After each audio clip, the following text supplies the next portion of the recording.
Vamos então às análises dessa decisão do governo federal de vetar a prorrogação dessa desoneração. Recebemos hoje, sexta-feira, aqui no Jornal da Manhã, Amanda Klein, Cláudio Dantas, bom dia para vocês. Amanda, começo com você então. Será que a preservação da arrecadação com essa decisão, a intenção do governo, vale o desgaste político? É a pergunta de $1 milhão, né, Lívia? O ministro da Fazenda parece entender que sim. Primeiro, bom dia a você, Colombo, Dantas. Bom dia a todos os nossos telespectadores e ouvintes.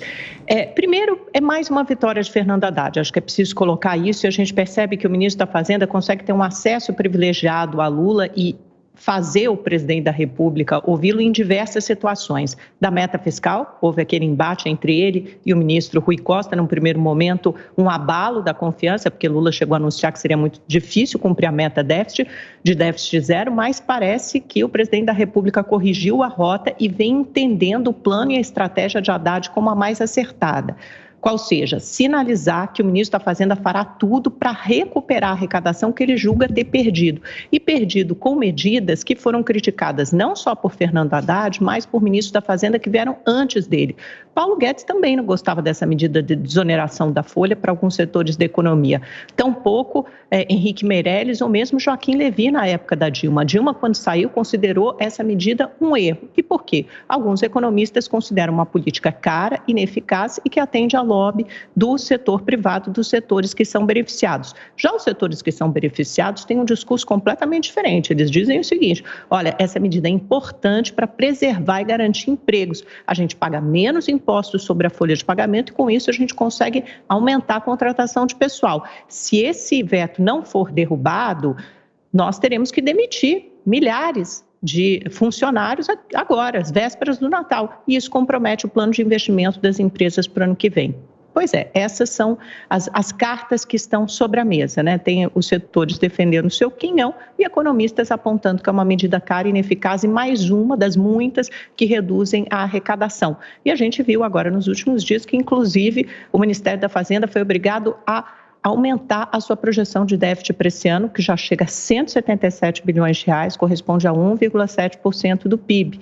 E há meses que a arrecadação tem sido frustrada, não pela falta de crescimento da economia, mas por diversos puxadinhos que inibem o aumento dessa arrecadação a contento. Agora, a sua pergunta inicial, né, Lívia, se isso vale, se esse desgaste político vale, até porque o Congresso muito provavelmente vai derrubar esse veto, e isso pode acontecer já na próxima sessão, porque há uma pressão forte dos setores empresariais impactados diretamente por essa medida, não se sabe. Mas, com isso, Lula e Haddad estão dando uma sinalização clara de que vão fazer tudo para aumentar a arrecadação, aprovar as medidas de aumento de arrecadação do governo.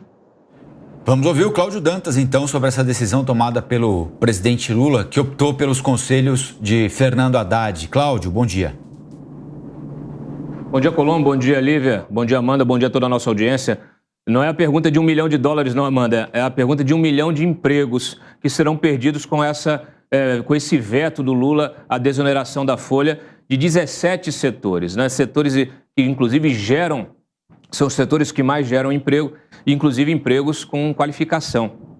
Efetivamente, é a sinuca de bico em que o próprio governo se meteu ao permitir gastos sem controle, um rombo aí nas contas públicas já de quase 200 bilhões de reais. Eles não sabem de onde tirar o dinheiro e acabam justamente reonerando o carro elétrico. O carro elétrico voltou a ser onerado agora, a partir de 2024, voltam os impostos até 30% sobre o preço dos carros elétricos. Então, aquela história de preservar meio ambiente vai para o buraco. O discurso de preservar o meio ambiente vai para o buraco. Inclusive, a gente está vendo aí o descontrole, né, em relação às queimadas, aos incêndios na Amazônia e no Pantanal.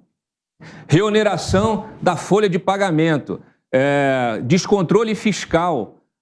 Agora, 1 milhão de empregos a menos. A gente está vendo aí realmente o governo, vamos dizer assim, pavimentando o retorno da direita ao poder. São medidas que estão sendo tomadas sem observar naturalmente a lógica da economia. Então fica tirando da boca para a mão. E você vai se colocando numa situação cada vez mais difícil. Nós teremos já um ano 2024 com as piores projeções. Essas pautas arrecadatórias vão se avolumando no Congresso. O governo vai ficando desesperado.